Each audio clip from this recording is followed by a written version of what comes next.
Hello दोस्त, नमस्ते, प्रणाम। आप लोग कैसे हैं? उम्मीद करती हूँ अच्छे होंगे, मस्त होंगे। हम आपके सामने एक छोटा सा गाना गाने जा रही हूँ। हमारे गाना को सुनकर बताइए कमेंट में कैसा है कैसा नहीं। और हमारे चैनल को सपोर्ट कीजिए और चैनल को सब्सक्राइब कीजिए, लाइक कीजिए, शेयर कीजिए। सबका नमस्कार। आपके सामने एक छोटा सा गाना गाने जा रही हूँ। धन्यवाद। सुनकर हमारे गाना को बताइए। रतिया बनौली सखी दाल भात ठीक से, तबले बलमुआ मोर आइले पिपी कसे।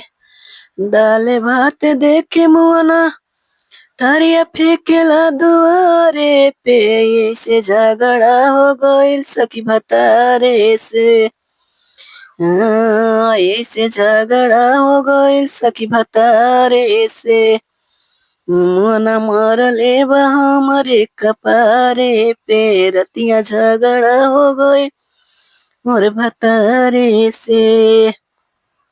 बिना मीट मछली के एको दिन खाला हो, कितना कोई सखी भक भक बसल हो।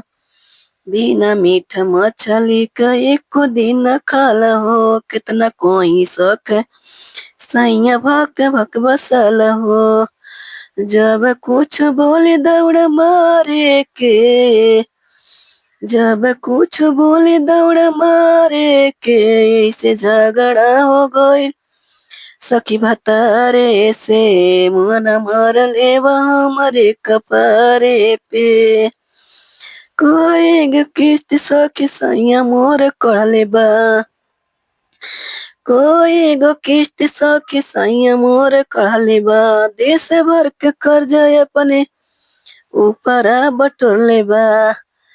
जब कुछ होला, जब कुछ होला गारी, जब कुछ होला गारी देला अपने सारे के, ऐसे झगड़ा हो गइल सखी भतारे से। न मारे लेवा हमरे कपारे पे, ऐसे झगड़ा हो गइल सखी भतारे से।